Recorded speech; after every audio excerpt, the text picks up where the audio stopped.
mida és massa petita, se pot aconseguir una vida digna en aquesta mida petita, o si la mida és gran se'n pot anar de les mans? Sé que és una pregunta complicada, però...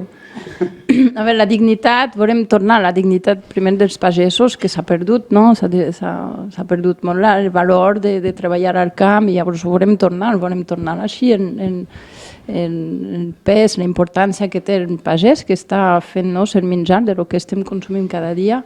I llavors, això és un punt així important que des del principi ho estem treballant. La mida, en tot aquest projecte fins a octubre estem fent l'estudi de mercat, el pla de viabilitat i el calendari d'implementació, i llavors començarem, no més fàcil, no més petit, però començar ja a moure productes i intentarem fer un calendari de creixement, perquè hi ha molta demanda, sobretot per part de la producció. Llavors, si aconseguim sensibilitzar, conscienciar el consum local aquí, pot créixer bastant. El que hem d'aconseguir és guardar aquests valors que comentava abans, de conservar-les fins tot el temps de la vida de la cooperativa.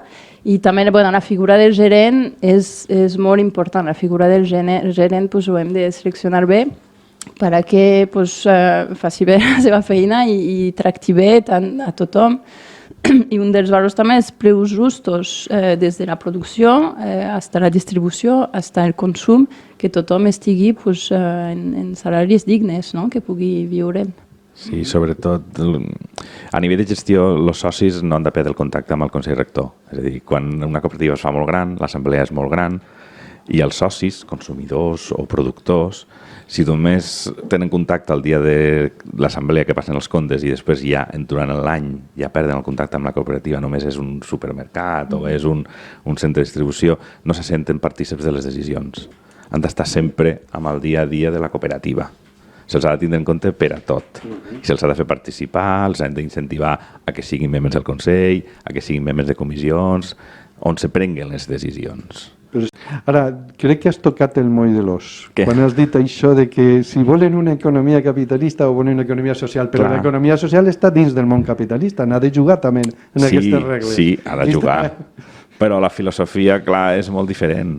Nosaltres venim a l'economia social, parlem de que no busquem ja tant un benefici econòmic per a l'accionista o per al soci, sinó que el que busquem és donar una necessitat al consumidor, al mercat. Busquem satisfer la demanda. I en un model de governança democràtic, tenint en compte les persones, l'entorn, el producte, la societat, ja no tant obtindre un benefici. Per tant, aquí la filosofia d'empresa és molt diferent des de l'inici. Jo trobo que el que passa és que en una cooperativa en 2 persones, 3 ja la podem crear. No hem de pensar en una gran massa de socis. Per tant, 2, 3 autònoms, un enginyer, el programador, l'informàtic, ja poden crear, s'ajunten en cooperativa, s'ho congestionen entre ells, cada un per les decisions, tenen un vot, no hi ha un que et posi els diners i mani sobre els altres, i d'aquesta manera sí que incentives que entre ells cooperen. I l'economia social fa molta xarxa. Trobarem una altra empresa que, si jo no puc fer el dron però te'l puc programar, trobarem l'altre que me'l podrà fabricar. I així anirem cooperant entre nosaltres. I aquesta és la idea que venem quan anem a fer les formacions als instituts, que ells ja creixen en la idea de cooperar, no de competir, de cooperar. Perquè si el teu veí és fort, te pot comprar coses a tu. Sí, correcte. I no cal anar a destruir el veí i endur-me jo tot. Potser puc cooperar. Sí, que és... Quan un client me ve i més val no dir-li que no, i millor dir-li, el meu veí te'l pot vendre. Perquè llavors el meu veí, quan necessitarà alguna que jo venc, també m'enviarà un client. Cooperar, no competir.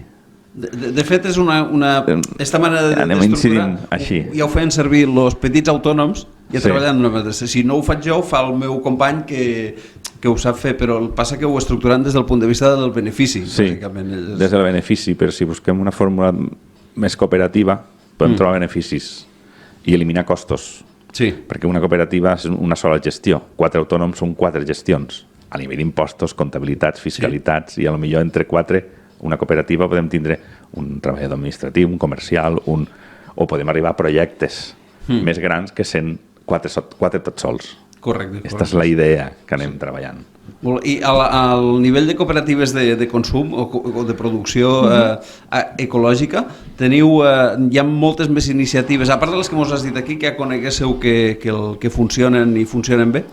Hi ha molt de moviment de creació de supermercats cooperatius a tot el món, diria. No conec molt fora d'Europa, però als Estats Units s'ha creat fa 40 anys, me sembla, el Food Coop a Barcelona, a Brooklyn, a Nova York, i el 2016 se va fer un reportatge, un documental, un francès que va anar-hi per fer un documental sobre el Food Coop, i ara, després, on se projecta aquest documental, està creant una fervor, unes ganes, una motivació per a crear supermercats cooperatius. Llavors, el primer, me sembla que la Louvre a París, que és bastant gran, no tinc dades aquí de números de socis, però la Louvre a París, a França ara quasi cada gran ciutat té el seu supermercat cooperatiu, i a Espanya també comença, a Madrid n'hi ha un que s'està creant, a València ja n'hi ha un, Som Alimentació, i a Barcelona, Manresa, s'estan creant altres, no?